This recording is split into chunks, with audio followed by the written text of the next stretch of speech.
नमस्कार, सत श्री अकाल, गुड मॉर्निंग। कैसे हो? तैयारी कैसी चल रही है? अभी नई नई एग्जाम हुई थी पटवारी की। एग्जाम के बाद बहुत सारे बच्चों की समझ में आती है कि ये मैंने गलत किया। कुछ लोग बुक वालों को गालियां निकालते हैं, कुछ अध्यापकों को निकालते हैं, कुछ मैराथन वालों को निकालते हैं। तो भड़ास कहीं ना कहीं निकालनी पड़ती है, इससे हमें आत्मिक संतुष्टि मिलती है। और उस समय हमें भी कोई बुरा नहीं लगता। हमें पता है बच्चा डिप्रेशन में, पेपर अच्छा नहीं गया है, तो किसी न किसी को दोष दे देते तो इससे एक अच्छी फीलिंग आती है। कोई बात नहीं, निकाल दिया करो। उसमें पेपर होते ही किसी ना किसी को निकाल दिया करो, भले हमें निकाल दिया करो भी, इसमें क्या गलत है। लेकिन पेपर से पहले जब 15-20 दिन बचते हैं तो हमें वो गलतियां नहीं करनी चाहिए जो बच्चे करते हैं। और इस चीज का पता भी हमें एक दो पेपर देने के बाद चलता है कि यार ये मैंने गलत किया, इस समय मुझे इस चीज में समय बर्बाद नहीं करना चाहिए था, या मुझे इस चीज में समय बर्बाद नहीं करना चाहिए। अभी करंट में वैसे हर एग्जाम के लिए है ये कुछ रूल्स जिन्हें आप थोड़ा सा ध्यान रखें। पेपर से पहले थोड़ा सा, पेपर से बहुत समय पहले, जैसे अभी एसआई की एग्जाम तो अप्रैल में, उससे पहले आप कैसे पढ़ते हो, क्या पढ़ते हो, कोई फर्क नहीं पड़ता। आप 5 घंटे पढ़ो, 8 घंटे पढ़ो, आप कोचिंग में पढ़ो, आप ऑनलाइन पढ़ो, या आप यूट्यूब पे पढ़ो, कोई फर्क नहीं पड़ेगा। अच्छी तैयारी हो रही है, भले कहीं से पढ़ो, बस पढ़ो। लेकिन अंतिम समय के जो 15 से 20 दिन होते हैं वो बड़े महत्वपूर्ण दिन होते हैं।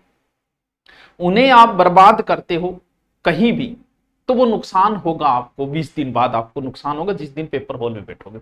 जैसे अभी 4th ग्रेड का एग्जाम है जिसमें हिंदी 20 नंबर की है आपकी, अंग्रेजी जैसे 15 नंबर की है, जीके आपका 70 नंबर। इसका मतलब महत्वपूर्ण पार्ट आपका क्या है? जीके है।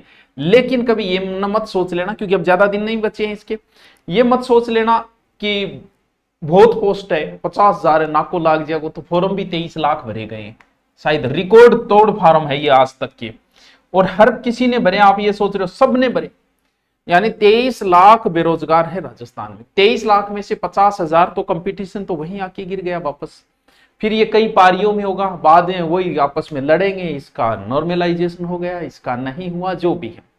अब हम, ये तो आपका पेपर है और मैथ भी है भैया, 15 नंबर की ये भी पढ़नी पड़ेगी। चलो ये तो कोई बात नहीं, चलता रहता है। जीके का अच्छा पोर्शन दिया गया है। देखो, अगर आप ऑफलाइन कोचिंग कर रहे हैं, भले ही आप किसी भी कर रहे हो, भले किसी का एग्जाम हो आपका। हाँ, उससे पहले एक चीज और बता दूं, अनुपर्ति के फॉर्म भरे जा रहे हैं। सभी स्टूडेंटों से निवेदन है कि अनुपर्ति का फॉर्म भर दें, और हमारा धुरी ना सेलेक्ट करो, या जिसको भी सिलेक्ट करो वो कोई बात नहीं, लेकिन आप फॉर्म भर दें, ठीक है। हमारे वाला अनुपर्ति में धुरीना नाम से मिलेगा। तो इसके बाद में जब आप फ्री होगे, हम एसआई का बैच चलाएंगे, और तो उसमें आके बैठ जाओ। आपका अनुपर्ति में हो गया तो उसमें बैठ जाओ, 1-2 महीने के लिए पढ़ लो, आप किसी की भी तैयारी कर लो। अनुपर्ति में आपका जो मन हो वो भर दो, एसआई भर दो, रीट भर दो, ग्रेड भर दो, कुछ ही भर दो। यहाँ आके जो मन हो पढ़ लो। उसमें आपको ऑनलाइन कोर्स फ्री मिल जाएगा, साथ में पढ़ाई मिल जाएगी। 5, 6, 7, 8 महीने जितना मन हो उतना पढ़ के जाओ, सब कुछ आपको फ्री मिल जाएगा। कहीं भी आप पढ़ रहे हो तो कोई फर्क नहीं पड़ता, लेकिन भर दे से लास्ट अगले महीने की 14 है तो उससे पहले देखो। अगर आप ऑफलाइन कोचिंग कर रहे हो, अभी 4th ग्रेड का एग्जाम होने वाला है, तो अब बंद कर दे। सर हमारा तो कोर्स रह गया, तो वो तो 20 दिन में भी नहीं होने वाला। या फिर आपके कुछ महत्वपूर्ण बच्चे हैं, वो आप निवेदन करो कि सर अब ये करवा दो, हमें घर जाना है या हमें सेल्फ स्टडी करनी है, यानी ऑफलाइन। क्योंकि 15-20 दिन पहले ऑफलाइन कोचिंग, क्योंकि ऑफलाइन कोचिंग आपका बहुत समय बर्बाद करती है, बाद में पता चलता है। एक बार ऑफलाइन कोचिंग जरूरी है, ये कॉन्सेप्ट बच्चे समझ गए। एक जमाना था लोग 3-3 बार कोचिंग करते थे, 4-4 बार। आजकल कोई नहीं करता, आजकल एक बार करता है, फिर वो हिसाब निकालता है। जैसे मैं मेवाड़ का इतिहास कराता हूं बच्चों, नाना करते मुझे 20 दिन लगते हैं, और एक बार बच्चा पढ़ा उसे पहली बार 20 दिन लगे। बाद में उसके जैसे नोट्स बड़े, उन नोट्सों को जब वो पढ़ता है 2 घंटे में पूरे नोट्स पढ़ देता है, तब उसे पता चलता है कि ऑफलाइन में समय बर्बाद हो रहा है अब मेरा। क्यों? क्योंकि जो काम 20 घंटे में हो सकता, 2 घंटे में हो सकता है, उसके लिए मैं 20 घंटे क्यों दूं। तो अगर आपका सिलेबस बच गया तो कुछ ना कुछ बचा रह ही जाएगा। अब जो महत्वपूर्ण कुछ है तो वो करवा लो जल्दी से, वरना आप छोड़ दो तो फायदों में रहोगे, ठीक है। दूसरा, ऑनलाइन अगर आप कर रहे हो, ऑनलाइन तो आपके पास ही है, छोड़ना कहां है।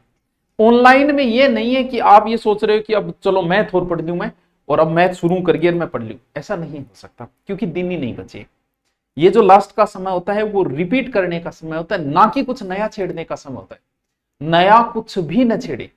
ऑनलाइन में भी वो टॉपिक पढ़े हो तो डबल स्पीड करके पढ़ो, ट्रिपल स्पीड करके पढ़ो, रिविजन की तरह पढ़ो। ये नहीं कि अब नया, अगर आपका 80% सिलेबस हुआ है तो उस 80 को रिपीट मारो, बार बार उसी को रिपीट मारो। आप चाहे कितना ही पढ़ लो, अभी 4th ग्रेड का एग्जाम अगर 6 महीने आगे खिसका दिया जाए और आगे खिसकाने बाद आप खुश हो गए, चलो ठीक है यार, मैथ के मेरे 2 टॉपिक रहे थे, ये अब मैं पढ़ लूंगा, अब मैं 6 महीने बाद जब एग्जाम होगा मेरा 100% सब पढ़ा होगा। नहीं हो सकता, भले 12 महीने और आगे खिसक जाए, कुछ ना कुछ बच ही जाएगा। जो बच गया उसे छोड़ो। 80-90% अगर आपका तैयार है तो उसे अच्छी तरीके से तैयार करो, इतने नंबर ले आओगे तो आपका काम बन जाएगा। तो ऑनलाइन में सिर्फ जो जरूरी है, अब 20 दिन बचे तो उसके लिए नया कोर्स खरीदने की जरूरत नहीं है, जो कोर्स है आपका उसको रिपीट मारते जाओ, रिपीट मारते। तीसरा जो सबसे महत्वपूर्ण वो हमारा यूट्यूब है। देखो हम कुछ भी कहें, हम आपके लिए मेहनत कर रहे हैं, चलो ये बात अच्छी है, लेकिन हम अपने लिए भी कर रहे हैं। हम मेहनत नहीं करेंगे तो भैया हमारा काम कैसे चलेगा, हमारा खर्चा कैसे चलेगा। तो हम दोनों की जरूरत है। आप हमसे पढ़ रहे हो, आपको जरूरत है, हम पढ़ा रहे हैं, हमें भी जरूरत है। हम कोई आप पे एहसान नहीं कर रहे कि देखो देखो देखो मैं था ना, वो करा रहे हैं, वो करा रहे हैं। अरे क्या एहसान कर रहे हैं, हमारी जरूरत के लिए पढ़ा रहे हैं। हम सर यूट्यूब पे आपको फ्री पढ़ा रहे हैं, हम यूट्यूब पे फ्री पढ़ाएंगे तो ये कहीं ना कहीं हमारी टेस्ट सीरीज है, ऑनलाइन कोर्स है, वो तभी तो बिकेगा जब हम कुछ पढ़ाएंगे। जब यूट्यूब पे कुछ देंगे नहीं तो ना हमारी किताब फ्री कोई नहीं पढ़ा रहा है। सबका अपना स्वार्थ है, मेरा भी अपना स्वार्थ है। अगर मैं यूट्यूब पे फ्री पढ़ाऊंगा तो ही मैं बोलूंगा कि ये मेरी बुक आ गई, आप खरीदने जाओगे। मैं यूट्यूब पे पढ़ाऊंगा तभी बोलूंगा कि ये मेरी टेस्ट सीरीज है, अच्छी टेस्ट सीरीज बनाई, आप खरीदोगे। ये हमारा ऑनलाइन कोर्स है। अब हो सकता है कोई ऑनलाइन कोर्स दे रहा है, कोई बुक बेच रहा है, कोई तीनों ही, हम जैसे तीनों में लगे हुए हैं। तो वो डिपेंड करता है कि हम यूट्यूब पे जितनी मेहनत करेंगे उतना ही हमारी ये ग्रोथ आएगी। तो हम ठीक है, हमारे लिए मेहनत कर रहे हैं, आपके लिए भी कर रहे हैं, ताकि हम आपको अच्छा कंटेंट दे सकें। तो दुकान तभी खोली जाती है जब दुकानें बिक्री हो। कुछ धंधे ऐसे हैं जिनकी सुबह सुबह बिक्री होती है, जैसे कचौरी समोसा, तो सुबह सुबह आता है कचौरी समोसा बेचने वाला चला जाता है। कुछ ऐसे होते हैं जो शाम को ज्यादा होती है, जैसे दारू वगैरह है, नॉन वेज है, अंडे वगैरह, उनको शाम को बिकते हैं, तो वो रेडियां शाम को लगती है। तो जब बिकेगा तभी लगाएंगे। अब जैसे एग्जाम नजदीक आती है तो व्यू ज्यादा आते हैं, लाइव ज्यादा आते हैं, तो हमें भी बड़ा चस्का लग जाता है। हमारे क्या है कि हमें थोड़ी आदत है, हमें ये पता होता है कि ये कंटेंट पे व्यू अच्छे आएंगे, इस समय अच्छे आएंगे, इस मैटर पे अच्छे आएंगे, तो हमें भी एक व्यू की बीमारी लग जाती है। कोई गलत नहीं है भाई, हमारा भी अपना स्वार्थ होता है, हम भी सोचते हैं हमारा भी व्यू होता है। तो व्यू की बीमारी के चक्कर में क्या है कि जैसे एग्जाम नजदीक आता है हम अंट संट लेके आना शुरू हो जाते हैं, और इससे नुकसान आपको होना है। अगर आपका पहले से पढ़ा हुआ है और पहले से आप पढ़ रहे हो, क्योंकि यूट्यूब पे लास्ट टाइम में पढ़ा हुआ लगता है से याद रहेगा, नहीं रहना है। और यूट्यूब के ऊपर पढ़ना क्या है, और पढ़ भी क्या रहे हैं, ऑब्जेक्टिव पढ़ रहे हैं। जब बच्चा पहली बार पढ़ाई शुरू करता है ना, तो उसे नोट्स बहुत अच्छे लगते हैं, उसकी नोट्स में रुचि होती है, बुक में नहीं होती। बुक पढ़ने का मन नहीं करता उसे। जब पहली बार आप पढ़ना शुरू करो, बहुत कम रेयर केस बच्चे होते हैं जिनकी सीधी बुक में रुचि होती है, नोट्स नहीं पढ़ते हो। शुरुआत में नोट्स में रुचि बनती है। कुछ बच्चों की नोट्स में नहीं बनती, वो क्या करते हैं कि ऑब्जेक्टिव ऑब्जेक्टिव पढ़ते हैं। ऑब्जेक्टिव जब आप पढ़ते हो ना, तब लगता है कि यार मेरे सो क्यों याद हो रहे। आप जो शॉर्ट्स रील देखते हो ना, शॉर्ट्स रील और ऑब्जेक्टिव में कोई अंतर नहीं, बड़े अच्छे लगते हैं।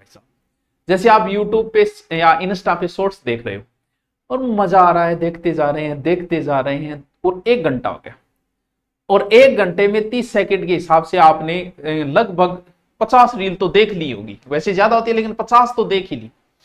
और अब मोबाइल को रखो, याद करो कितनी अच्छी लग रही थी रील, कितना मजा आ रहा था। अब याद करो 50 में से कितनी रील याद रही, और सत्य बात है आपको एक भी याद नहीं रहेगी। 1 या 2 को लास्ट वाली बता दोगे तो बता दोगे। ये आपके दिमाग को कमजोर करती है रील्स। मैं भी देखता हूं, देखने लग गया तो मैं सुबह सुबह उठ के सवेरे सवेरे भी कम से कम आधे घंटे तो रील देखता हूं, आदत पड़ गई। तो रील से दिमाग कमजोर होता है। रील देखने में अच्छी लगती है, लेकिन जब आप बंद करोगे, आप याद करोगे तो एक भी याद नहीं होगी। लेकिन कितना इंटरेस्ट आ रहा था यार, कितना मजा आ रहा था रील के अंदर। वही हमारे ऑब्जेक्टिव के अंदर है। जब ऑब्जेक्टिव हम करवाते हैं, जैसे हम ऑब्जेक्टिव लेके आए, तो इसमें मजा बहुत आता है। आपको लगता है आपको याद हो रहा है, अरे क्या बात है। लेकिन ऑब्जेक्टिव के 1 घंटे क्लास बाद याद करना, कितने ऑब्जेक्टिव याद रहे। एग्जाम के समय भी वही याद रहेंगे जिनका आपने डिटेल पढ़ा था। जैसे मैं अभी 1 घंटे की ऑब्जेक्टिव क्लास लगाऊं, ऑब्जेक्टिव हो गई, कुछ एक्स्ट्रा बताऊं, और 1 घंटे में कोई एक नदी टॉपिक कराऊं। आपने ऑब्जेक्टिव देखी, आपको देखने में बड़ा मजा आया, आपको लगा वाह गुरुजी मेरे से याद हो रहा है, याद को नहीं हो रहा, वो लग रहा है तेरे शॉर्ट्स की तरह। अगर नदी को मैं 1 घंटे पढ़ाऊं, फिर आप अपने मोबाइल को उल्टा करो और याद करो कि नदी के सर ने क्या बताया, आप 4-5 बातें बता दोगे कि सर ने एक ये बताया था, ये नदी। जैसे शॉर्ट्स में नहीं बता पाते, वैसे ऑब्जेक्टिव में नहीं बता पाते। वैसे ही सेपरेट टॉपिक, जैसे आपने आधे घंटे तारक मेहता का उल्टा चश्मा देखा, आधे घंटे बाद महाराणा प्रताप का नाटक देखा, और आधे घंटे कोई और देखा, तो मोबाइल को उल्टा रखने के बाद आप बता दोगे कि मैंने ये 3 नाटक देखे थे। लेकिन शॉर्ट्स आप नहीं बता पाओगे। इसे आप नोट देखना, आप अभ्यास करना कि क्या बता सकते हो। तो वही है, ऑब्जेक्टिव कब निकालने चाहिए। ऑब्जेक्टिव हमेशा तभी निकालो जब वो टॉपिक आपको आता हो। या तो गुरुजी पहले कह दे कि कल इस टॉपिक के ऑब्जेक्टिव होंगे, तो आप उस टॉपिक को पढ़ो, फिर निकालो, थोड़ा फायदा मिलेगा। अगर ऐसे ही सीधे बिना टॉपिक आप शुरू हो गए, कोई फायदा नहीं मिलने वाला। आपको वही ऑब्जेक्टिव याद रहेंगे जिनकी डिटेल आपको पहले से पढ़ रखी है। ऑब्जेक्टिव तैयार करने का एक तरीका यह होता है कि जैसे नदी टॉपिक आपने पढ़ा, अच्छे से याद करो, फिर उसके ऑब्जेक्टिव निकालो। ये सबसे बेहतरीन तरीका होता है। स्टूडेंट क्या करता है, इनको तो बहुत शानदार पढ़ता है टॉपिक को, ऑब्जेक्टिव निकालता नहीं है। इस वजह से उसको एग्जाम, क्योंकि एग्जाम तो ऑब्जेक्टिव है, एग्जाम के समय नुकसान होता है। 20 दिन बचे हैं आपके, और 20 दिन रोज 2 मॉडल पेपर निकालो। आपको अच्छा नहीं लगेगा मॉडल पेपर निकालना, हो सकता है, लेकिन आपको सिलेक्शन यही देगा, सर किसके मॉडल पेपर लेके, तुम्हारी मर्जी। क्योंकि रोज 2 मॉडल पेपर के हिसाब से अगर 20 दिन में 40 तो कम से कम है, मैं तो कहता हूं 3-4 निकालो। 40 मॉडल पेपर किसी एक मॉडल पेपर में होंगे ही नहीं, किसी के 10, किसी के 15, जैसे हमारे वाले हैं, आप देखोगे 4th ग्रेड का है 15 है, लगभग ने 10 दे रखे हैं, किसी ने 15 दे दिए, किसी ने 20 दे दिए। तो सबके लिए क्या फर्क पड़ता है, मॉडल पेपर ये नॉर्मल से पैसे लगते हैं, जिसका मन करे उसका ले आओ, निकालो, मॉडल पेपर निकालो, आपका सिलेक्शन, जो मॉडल पेपर में नंबर आ रहे हैं वही एग्जाम के समय। जब 20 दिन बचते, सुबह फिक्स बना लो कि एक सुबह निकालूंगा, एक शाम को, यानी टेबलेट की तरह लो कि एक टेबलेट सुबह लूंगा, एक टेबलेट शाम को लूंगा। सर नया टॉपिक नहीं छेड़ना है, जो आ रहा है, क्योंकि नोट्स बहुत काम आते हैं, और नोट्स हमेशा एग्जाम के समय ही काम आते हैं। आपका पहले नोट समय बहुत बर्बाद करते हैं, क्योंकि नोट्स बनाने में बहुत समय लगता है, लेकिन बाद में, अब 20 दिन बचे हैं, अगर आपने हिस्ट्री, ज्योग्राफी, कल्चर इनके नोट्स बना रखे हैं तो आप 20 दिन में 20 बार पढ़ दोगे इनको। लेकिन आप किसी किताब को 20 दिन में 20 बार नहीं पढ़ सकते। नोट्स पहले आपका समय बर्बाद करते हैं, बाद में आपका समय बचाते हैं। अब नया कुछ मत छेड़ो, नई कोई किताब नहीं लेके आनी है, सिवाय मॉडल पेपर और करंट को छोड़ के। अगर करंट आपके आता है तो लाओ, नहीं आता तो कोई बात नहीं। करंट और मॉडल पेपर को छोड़ के नई कोई गाइड नहीं लेके आनी है। जो आपकी पहले है उसे पढ़ो, जो नोट्स है वो पढ़ो। नोट्स किसी दूसरे के नोट्स कभी काम नहीं आते। उसकी लिखने की अपनी लैंग्वेज है यार। वो जल को H2O लिख रहा है, तुम जल को जल लिख रहे हो। वो राजस्थान को RJ लिख रहा है, या राज लिख के बिंदी लगा रहा है। अपनी अपनी स्टाइल है नोट्स लिखने की, अपने लिखे हुए नोट्स ही मजा आता है, और एग्जाम के समय वही याद रहे उनको, फटाफट फटाफट फटाफट। अगर आपका कुछ बच गया, नोट्स कब, दूसरे के नोट्स कब यूज किए जाते हैं, जैसे अभी एग्जाम होने वाला है, 20 दिन बचे हैं, पॉलिटिकल आपकी हुई नहीं, पॉलिटिकल के आपके मान लो नोट्स बने नहीं, तो फिर आप पॉलिटिकल के जिन टॉपिकों के 5 टॉपिक आपके नहीं हुए उनके नोट्स ले आओ किसी और के, वो सिर्फ हेल्प के रूप में 15 या 20%। ये नहीं कि किसी दूसरे के ले आए, पढ़ने में लगे हुए हैं। नोट्स अपने हैंड राइटिंग होनी चाहिए, स्वयं की होनी चाहिए। यानी अभी थोड़ा हमारे यूट्यूब पे भी कम समय दें, अपनी बुक्स को ज्यादा दें, स्वयं निकाले मॉडल पेपर, हो सके उतना मॉडल पेपर स्वयं निकाले। ऑनलाइन सिर्फ वही पढ़े जिनकी जरूरत है, कि मुझे जनसंख्या टॉपिक नहीं आ रहा, वो पढ़ो। ज्योग्राफी में जाके जनसंख्या स्पीड डबल करके उसको तैयार करो। ये नहीं पूरी ज्योग्राफी अब रटने लगे, ऐसा नहीं हो सकता, असंभव चीज है, क्योंकि अब समय नहीं बचा। अब जो पढ़ा है उसको रिपीट मारो, जितना ऑफलाइन को हो सके उतना जल्दी अब छोड़ दो, 2-4-5 दिनों में, कि ठीक है अब हमारा हो गया उतना हो गया, कोई बात नहीं, राम रूमी श्याम सुमी करो और पढ़ाई शुरू करो, सेल्फ स्टडी करो जितना ज्यादा हो सके। लेकिन मॉडल पेपर रोज दो। आपके 4th ग्रेड एग्जाम से पहले 40 मॉडल पेपर प्रत्येक बच्चे को आने चाहिए। प्रत्येक बच्चे के 40 मॉडल पेपर तो निकलने ही निकलने चाहिए। गुरुजी इतना, हाँ इतना। पढ़ाई का अपना तरीका है, वो शुरू में तरीका अपनाया जाता है, बाद में नहीं। अब तो बस रिपीट मारते रहो। शुरू में कुछ लोगों क्या होते हैं, पूरा पेज पढ़ जाते हैं, पढ़ने के बाद समझ में आया कि दिमाग तो कहीं और था और मैं पढ़ता जा रहा था। ऐसा होता है, सबके साथ होता है।